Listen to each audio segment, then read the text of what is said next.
नमस्कार, सुप्रभात मित्रांनो. आजच्या नवीन ब्लॉगमध्ये तुम्हा सर्वांचं स्वागत. सकाळचे 10:30 वाजलेत मित्रांनो.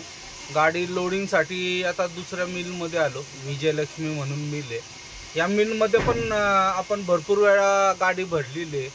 तिथं आलोय. आता इथं फायनल करून एकदा काटा करायचं.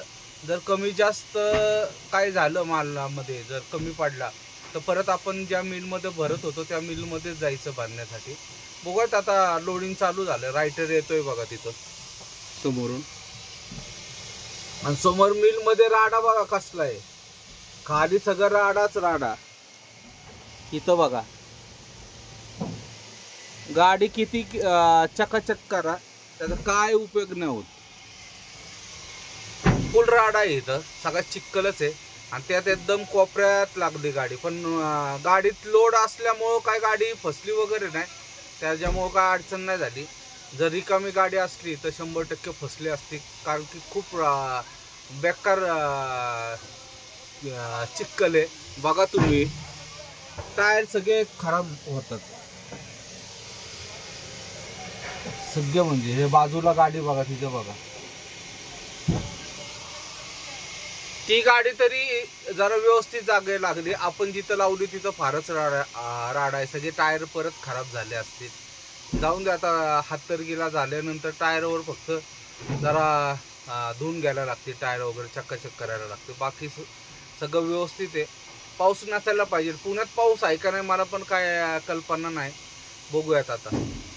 लवकर जरा सुटली 12-1 वाजेपर्यंत रनिंग जास्त कापता येईल. म्हणजे निवांत जरी गेलो तरी काय प्रॉब्लेम नाही. कारण की उद्या हाय रविवारी जायचं म्हटल्यानंतर खूप गर्दी असते कोल्हापूर नंतर. बघूयात आता किती वाजता निघतो ते मित्रांनो. गाडी भरली आपली, निघालोय आता. एक चिकमंगळूर 8-9 किलोमीटर असेल साधारण. पुढं आलं 3 वाजता बरोबर निघालो आपण तिथून. गाडी आपली तशी 1 वाजता भरून झाली होती. पण ते शेट नव्हते आले. ते शेट 2 वाजता येणार होते. नंतर टपाल वगैरे भेटणार होतं. त्याच्यानंतर पैसे ट्रान्सफर करायला पण जरा वेळ लागला. त्या शेटच्या नंबरवर पण ट्रान्सफर होत नव्हते. आणि त्या रायटरच्या पण नंबरवर ट्रान्सफर नव्हते होत. त्याच्यामुळं जरा वेळ लागला. परत MRPLच्या पंपात आलो. तिथं डिझेल भरलं आणि आता निघालोय. बघा मस्त छोटी शेती आहे. सगळं राईस, सुपारीचे झाडं पण आहेत. जरा एवढा पॅच खराब आहे. त्याच्यामुळं जरा त्रास होतो. गाड्या थांबल्यात बघा.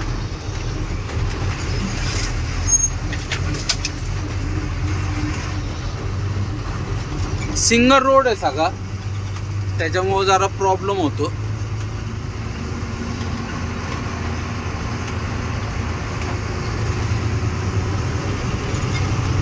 लवकर निघालोय तसं. ठीक आहे, अजून एवढा काय उशीर नाही झाला. अजून काय ठरवलं नाही कुठपर्यंत जायचं वगैरे. पण हातर्गी टार्गेट ठेवू आपण. हातर्गीपर्यंत जरा जायलाच पाहिजेत. हातर्गीला जाऊन झोपलं म्हणजे सकाळचं रनिंग जरा कमी पडतं. आणि एकटाच आहे आता. संतोष पण गेला आणि कुंदन शेट पण नाहीये. बघू. नारायची एक गाडी सुटलेली आहे. पप्पू शेट ढाबाळ पण निघणार आहेत आज. पण त्यांना जरा उशीर होईल. 1-1.5 तासाचा फरक असेल आमच्या दोघात मागं पुढं. पण ते पण येतीलच. भेट होईल आमच्या दोघांची कुठं ना कुठं. मग संगतीच जाऊयात. कडूरला गेल्यानंतर त्यांना फोन करूयात म्हणजे कळेल कुठपर्यंत आलेत काय ते. तर जाऊया मित्रांनो जरा सावकाश.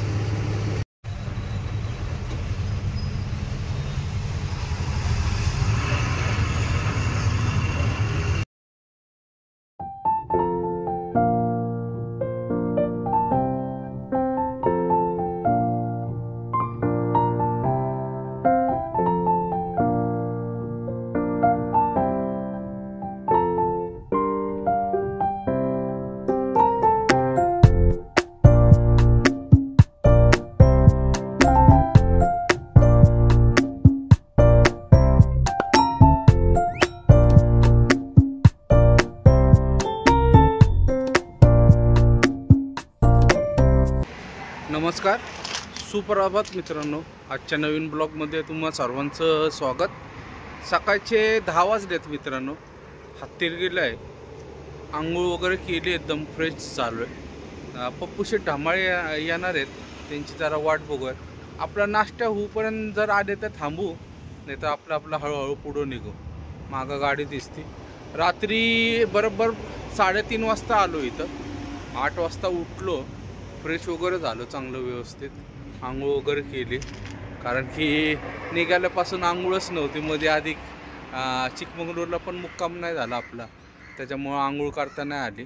मिलमध्ये पण, ज्या मिलमध्ये होतं तिथं व्यवस्थित सोय नव्हती आंघोळीची, त्यामुळं तिथं पण करता नाही आली.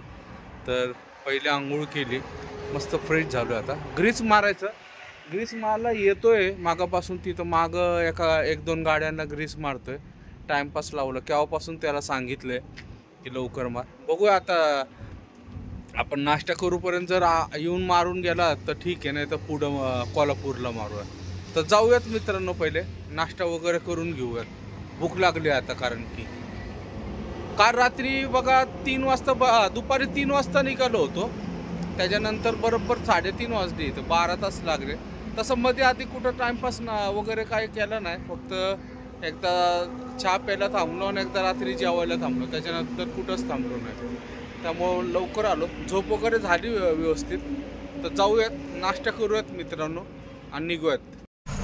मित्रांनो, दुपारचा 1 वाजला आहे. आता आलो आहे कोल्हापूरच्या बॉर्डरवर आहे.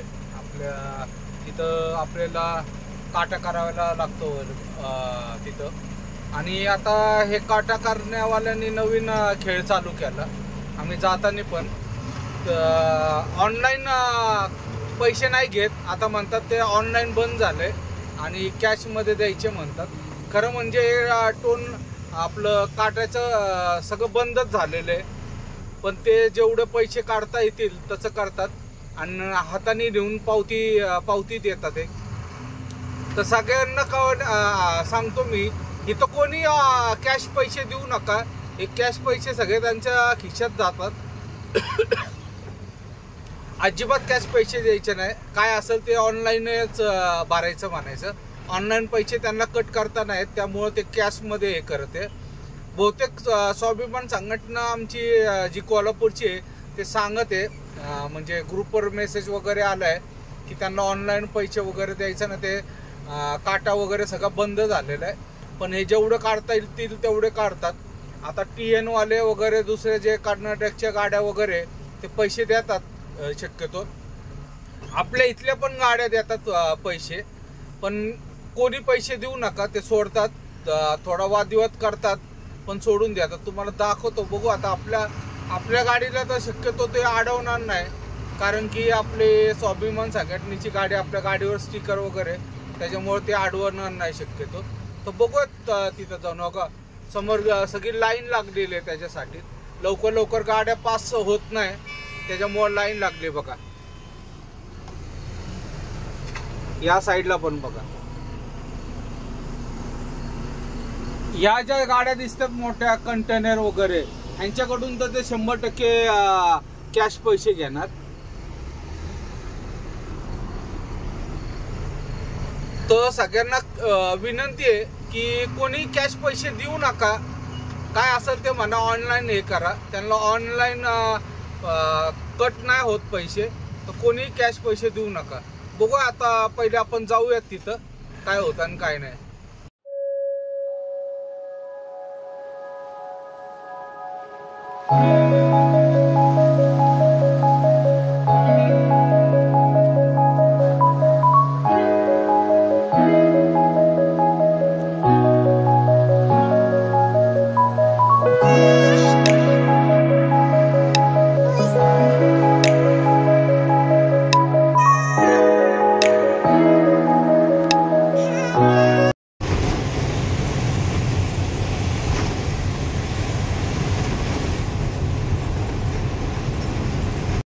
मित्रांनो, रात्रीचे 11:15 वाजलेत.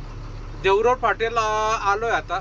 इथून साधारण एक 10 किलोमीटर असेल आपलं दुकान. मित्रांनो, तुम्हाला पुढच्या ब्लॉगमध्ये बघता येईल की आपली गाडी कधी खाली होती काय ते. आता डायरेक्ट आम्ही साताऱ्याला आलतो. साताऱ्याला जेवण वगैरे केलं. पप्पू शेठ डामाळ होते माझ्या संगती, त्यांच्या एका मित्राचं हॉटेल होतं, तिथंच आम्ही जेवण वगैरे केलं. तिथून निघालो डायरेक्ट. आधीमध्ये कुठंच थांबलो नाही मित्रांनो. डायरेक्ट आता फाट्यावर आलो देवरूरच्या इथंच. आता जातो दुकानावर जाऊन झोपतो. तर पुढच्या ब्लॉगला तुम्हाला कळेल मित्रांनो की आपली गाडी कधी खाली होते आणि काय झालं ते. तर मित्रांनो आजचा हा ब्लॉग इथंच समाप्त करतो. व्हिडिओ आवडला असेल तर लाईक शेअर आणि सबस्क्राईब नक्की करा. शुभरात्री. जय महाराष्ट्र. जय हिंद.